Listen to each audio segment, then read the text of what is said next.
Okay. Hey guys what's up. So yeah तो दो videos बनाने वाला हूँ मैं। एक होगा अपना डायरेक्शनल ट्रेडिंग के बारे में और एक होगा कोडिंग के बारे में रिलेटेड टू ट्रेडिंग। ठीक है। और ये दो वीडियोस आज मैं बना के डाल दूंगा because because of two reason. So one, directional trading के बारे में ये वीडियो रखते हैं तो उसके बारे में डिस्कस करेंगे। आज कुत्ते बहुत भौंक रहे हैं यार इस टाइम पे रात के 3 बज रहे हैं ना। पता नहीं क्या हो गया। I don't know. Anyways, so continue करता हूँ तो बहुत डिस्टर्ब कर रहे हैं। एनीवेज, तो मैं क्या बता रहा था कि हाँ, डायरेक्शनल ट्रेडिंग के बारे में ये वीडियो रखते हैं। एंड मुझे मेजरली इसमें यही डिस्कस करना था। और मैं क्यों बता देता हूँ क्यों डिस्कस कर रहा हूँ मैं। तो दो चीज़ें, दो रीज़न है। एक, मुझे बहुत सारे डीएम आए कि people are very fed up with non directional trading and they want to switch on to directional trading.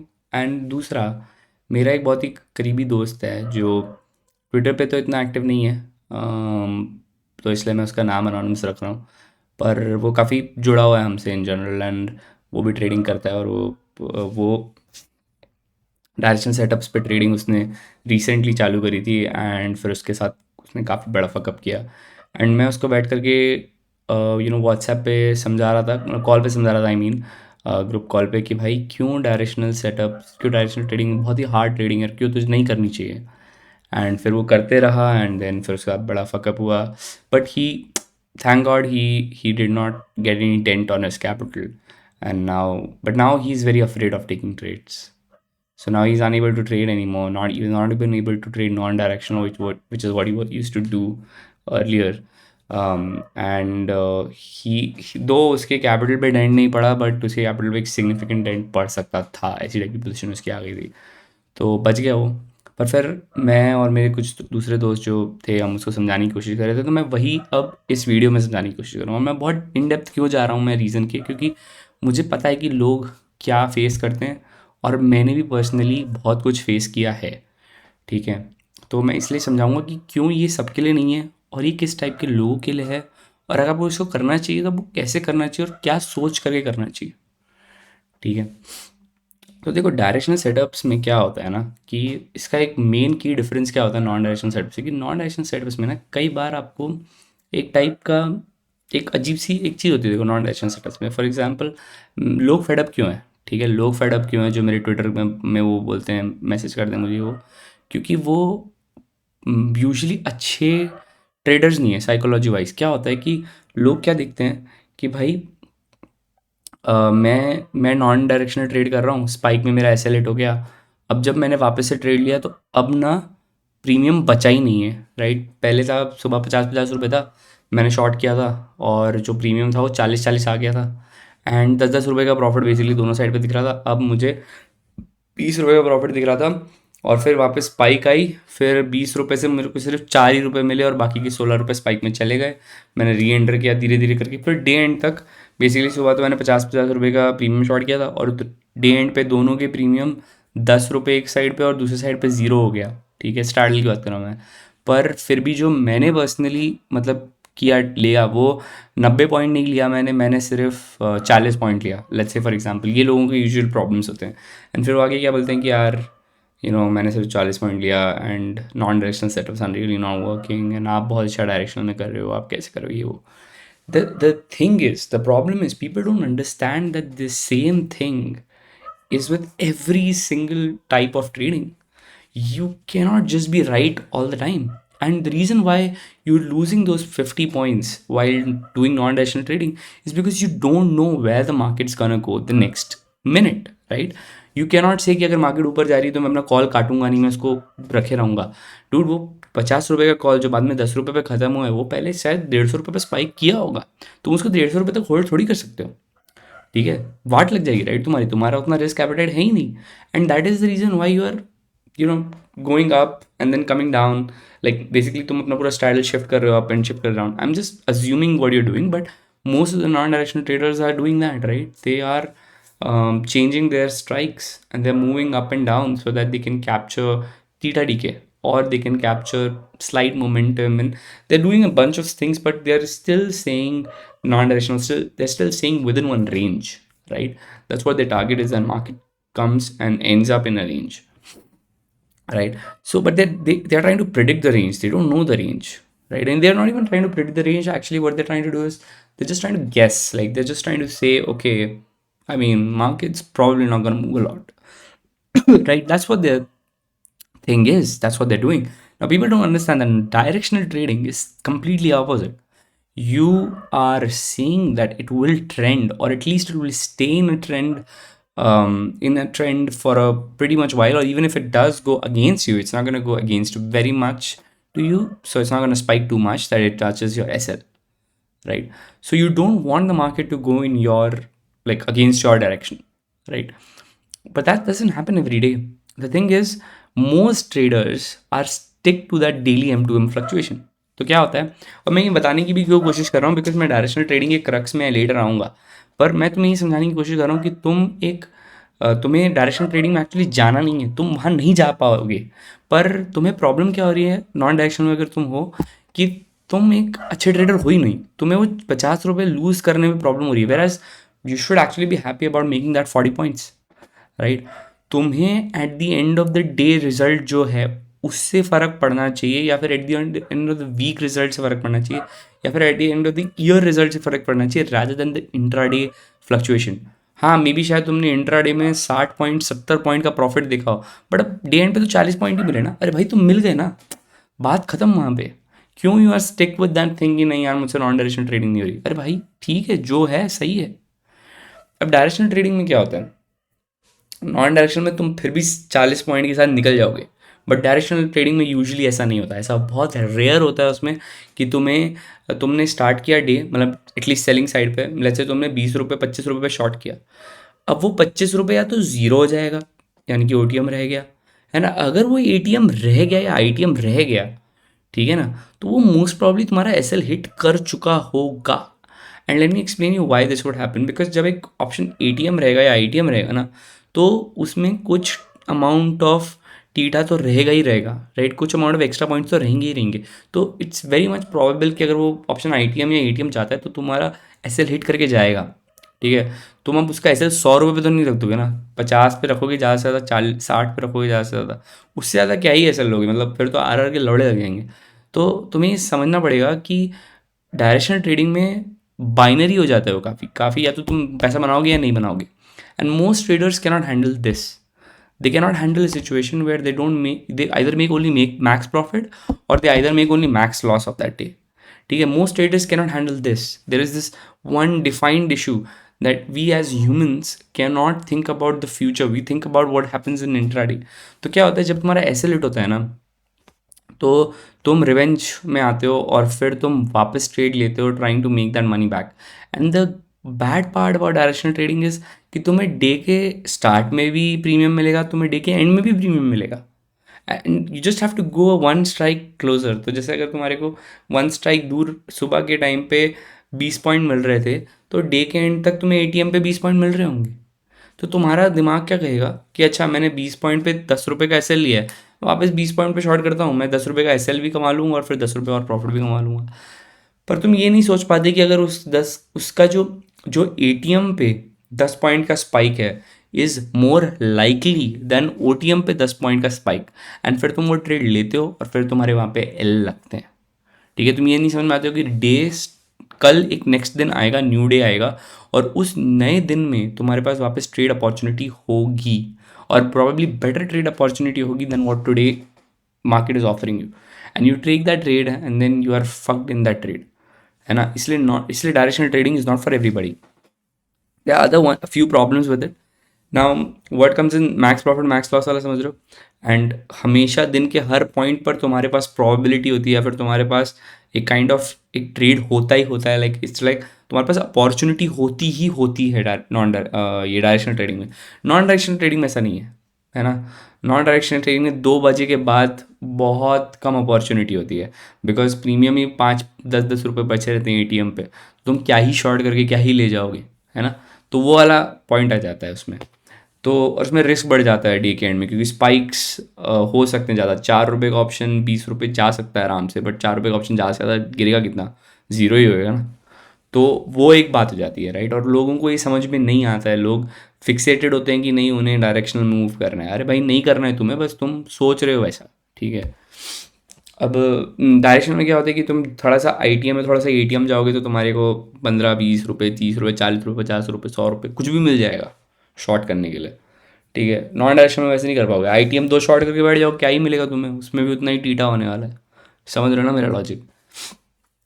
तो अच्छा, the other thing is directional trading में फॉल्स होप बहुत ज़्यादा होता है, ठीक है। अब फॉल्स होप क्या होता है? देखो फॉल्स होप ये होता है कि जैसे मान लो किसी का आर आर 1:2 है, तो वो 1% का रिस्क लेता है, 2% कमाता है। अगर ये बंदा गलती से 4 दिन सही हो गया तो ये बंदा 8% कमा लेगा, ठीक है ना। समझ रहे हो मेरी बात? 8% इसके कैपिटल पे बंदा पागल हो जाएगा। बंदे को लगने लगेगा कि उसको दुनिया का सब कुछ आता है, वो भगवान है। और किसी ने अगर 40, 50, 60% कमा लिया 1 महीने 2 महीने में, क्योंकि कभी कभी हो जाता है डायरेक्शनल ट्रेडिंग में, अगर तुम्हारा luck luck luck luck luck चलते गया चलते गया चलते गया चलते गया, कभी कभी होता है कि बहुत टाइम तक लक चल रहा है। मेरे एक दोस्त की स्ट्रीक है अभी, और वो प्योर लक स्ट्रीक है। देखो मैं ये नहीं बोलूँगा, स्किल है उसमें, बट इतनी स्किल नहीं है उसकी। अभी 2 महीने से स्ट्रीक चल रही है, हर हर दिन 2.5-3 लाख कमाता है। राज ही कमाता है, राज उसका नाम है। उसको भी तुम पूछोगे ना भाई तेरी जो डेली की स्ट्रीक चल रही है तेरा स्किल है कि लक है, तो वो लकी बोलेगा, क्योंकि वो स्मार्ट बंदा है, ठीक है। उसको पता है कि उसका जो क्या होता है कि लक एक ऐसी चीज़ होती है। देखो स्किल है उसमें, ठीक है, पर स्किल तुम्हें ईयर के एंड पे प्रॉफिटेबल बनाती है और लक तुम्हें इंट्राडे में प्रॉफिटेबल बनाता है। ये समझना थोड़ा हार्ड है, बट जो लोग ट्रेडिंग कर रहे हैं उन लोग के लिए ईजी होगा कि लक सिर्फ इंट्राडे में, मतलब इंट्राडे में इट्स ऑल लक,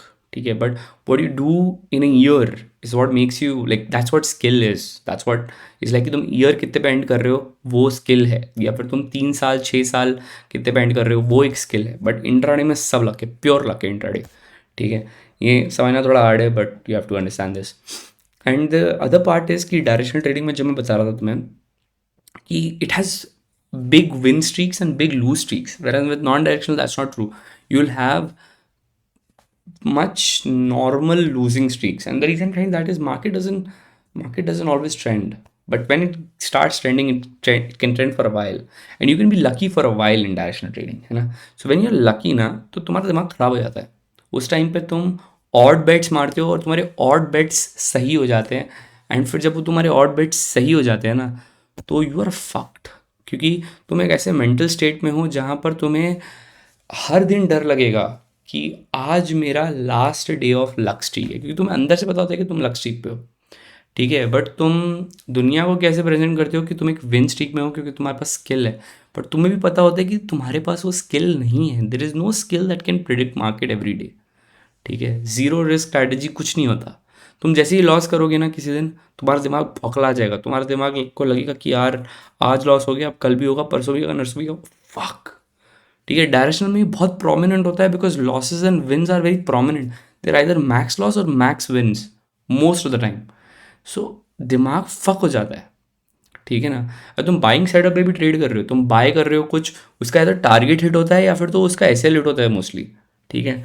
वो कहीं मिडिल में जाके तुम्हारे को 10 रुपये का टीटा नहीं देता जैसे नॉन डायरेक्शन सेटअप्स में होता है। तो इसीलिए तुम्हारा दिमाग एक प्रॉफिट्स को वायर हो जाता है या फिर लॉसेस को वायर हो जाता है। Drawdowns are bad dude, like if your strategy is making 300-400% a year, which don't get me wrong, but some selling setups have, okay, and like I know this might sound like too much or like people might not believe in it, मत करो believe, मेरे को lot of फर्क नहीं पड़ता, but people have done it, I personally have done it, and I don't need to prove it to you anymore because अब मेरे को फ़र्क नहीं पड़ता। पहले बहुत पड़ता था, बट स्टिल उसमें 20-20, 25-25% के ड्रॉडाउन होते हैं, ठीक है। और वो गांड फाड़ के रख देते हैं। जब तुम्हारे पास 1 करोड़ और फिर वो 1 करोड़ 1 महीने के बाद 75 लाख हो ना, तो उसको 2 महीने तक 75 लाख के पास देखकर गांड फट जाती है। 1 करोड़ का 75 लाख, 25 लाख उड़ गए, फक। और वो 75 लाख पे तुम्हें पता नहीं है कि वो और कितना नीचे जाएगा, because losing streak can continue do. मेरी बात समझ रहे हो? एंड अगर मान लो थोड़ा सा ऊपर जाके फिर नीचे गिरना चालू कर गया, तो नॉन डायरेक्शनल में ना इतने बड़े डीडीज यूजुअली आती ही नहीं है। मतलब तुम कुछ भी बैक टेस्ट करो बैठ के, अनटिल अनलेस तुम अपने आप को हलक तक लेवरेज नहीं कर देते, है ना, तब तक ऐसे लूजिंग स्ट्रीक्स मोस्टली आते नहीं हैं। मतलब तुम कुछ भी बैक टेस्ट करो तुम्हें पता चलेगा, ठीक है। बहुत रेयर होता है उसमें कि इतने गंदे लूजिंग स्ट्रीक आ गए, तुमने ही कुछ यूजुअली फकअप किया होता है, ठीक है। बाकी डायरेक्शनल ट्रेडिंग में जब ये 20-25% के डीडी आते हैं, और मान लो ऐसा हुआ कि 20% का डीडी आया और वो 2 महीने तक चला, क्या तुम उसको कंट्रोल कर पाओगे? मैंने अपने दोस्त को समझाया भाई, वो बंदा बढ़िया पैसा कमाने लग गया डायरेक्शनल में, और फिर उसको एक फॉल्स बायसनेस आ गई। फिर एक दिन आया और उसने काफ़ी बड़ा रिस्क ले लिया, और फिर लाइक टेक्निकली उसका वो रिस्क पे ऑफ कर गया, बट फिर उसके बाद से वो अब ट्रेड नहीं ले पा रहा है। The reason behind that is very simple, क्योंकि अब उसकी गांड फट रही है ना, क्योंकि उसको पता है कि उसका 20-25% उस दिन उड़ सकता था कैपिटल का, या ज़्यादा ही एक्चुअली 50-60% भी उड़ सकता था, ठीक है। अगर कोई इंसान 1 करोड़ ट्रेड कर रहा है, उसका 50% उड़ गया तो एल लग जाते हैं। तो वैसे टाइप का जो रिस्क है ना, प्रॉफिट मतलब लॉस हुआ, फिर लॉस को कवर करने के लिए तुम वापस ट्रेड लेते हो, ये सोच कर कि तुम्हारे पास पहले विन स्ट्रीक है, और फिर तुम उस विन स्ट्रीक को जब उड़ा देते हो तो तुमको लगता है कि तुमने विन स्ट्रीक उड़ा दी, अब मैं क्या करूँगा, और फिर तुम एक फिर से ट्रेड लेते हो, और फिर तुम और पैसा उड़ा देते हो, तुम्हारा दिमाग खराब हो जाता है। एंड ये क्यों होता है? बिकॉज तुम लॉसेस मतलब तुम लॉस होने के बाद रुक नहीं पाते हो डायरेक्शन में, क्योंकि तुम्हारे पास एक विन का फॉल्स बायस होता है, क्योंकि विन में जो आर है वो बहुत अच्छा है। जैसे मैं एक एग्जांपल देता हूँ, ठीक है। तुमने 50 रुपये पे एक ऑप्शन शॉर्ट किया, वो ऑप्शन 75 का हो गया, तुम्हारा एसएल हिट हो गया। अब वो ऑप्शन 85 का चल रहा है, तुम्हारे मन में क्या है? अगर मैंने इसको शॉर्ट कर दिया तो ना तो जस्ट ये मेरा लॉस नहीं कवर करके देगा, बट मुझे 60 पॉइंट और देगा। एंड यू लाइक फक, तुम वापस शॉर्ट करते हो, 85 का 120 हो जाता है, तुम्हारे एल लग गए, तुमने अपने 3-4 दिन का लॉस ले लिया, और क्योंकि तुम्हारा लॉस ऑलरेडी हाई था तो तुम और लॉस ले चुके हो। And this is why you not able to become a good directional trader. It's not because your setup is wrong और something, it's just because you cannot be a good trader with non-directional trading. I mean, it's not like that. I mean, you're never gonna have an opportunity. Like, it's very hard to get an opportunity where, let's say for example, तुमने 40-40 पे short किया, and अब option 30-30 है ना, तुम्हारा S L hit हो गया, and you have lost 15 points, and the new option are gonna be probably 30-30 और 25-25, you are gonna feel like अब तो ट्रेड लेने का मतलब मौका ही नहीं है, अब तो प्रीमियम ही नहीं है, you are not gonna probably trade about it like after it, because है ही नहीं उतना प्रीमियम। समझ रहे मेरी बात? तो उस टाइप की इंटाइसिंग अपॉर्चुनिटीज़ आती ही नहीं है कभी नॉन डायरेक्शनल ट्रेडिंग में। तो इसको समझ के रख देखना, directional trading is not for everybody, and directional trading needs a maximum number of trades part. Even तो तुम्हारा लॉस हुआ हो या प्रॉफिट हुआ हो, कोई फ़र्क नहीं पड़ता, एक मैक्सिमम नंबर ऑफ ट्रेड्स चाहिए एक दिन में, वरना तुम फकअप कर दोगे, ठीक है। बाकी तुम यार कुछ भी सेटअप लगाओ, तुम लौड़ा लगाओ, लसन लगाओ, 4 ट्रेंड लाइन बना दो, उसके ऊपर से जुक करके घुसा दो, I don't give a shit. But inherently directional trading has this huge problem, and it has this huge these problems because there is immense gain to be made. I mean, don't get me wrong, but I have made shit ton of money. In fact, if I would actually say, I'm sitting what at like 50% profit in last 1.5 month. It's like crazy, but I didn't make money for a like I have made money this year, and I made really good money. And taking that money in and then decreasing your risk when you have actually made profit is so hard on directional trading. I can't explain it to you. Like, it's very very hard. But even if after seeing all of this you want to try it out, all I would say is try it out with 1/3 of the cap that you have, and I think that's the place that you would be okay with, and only take about 2-3% and max risk per day. And I know 2-3% is a lot, but for smaller caps 2-3% seems all right. For even larger caps, like, I still take 2-3% risk and I'm pretty much okay with it, but don't do anything more than that because making it back is usually harder. So yeah, that's it for today's this part of video. It's like me talking for 19 fucking minutes, dude. Damn, I'm very talkative. I probably repeated a lot of shit again and again. So yeah, okay. And then I'm gonna move to the second part, which is how to make your um coding part. Yeah. I'm gonna make a video on that. Okay, fine, done with this shit. Bye.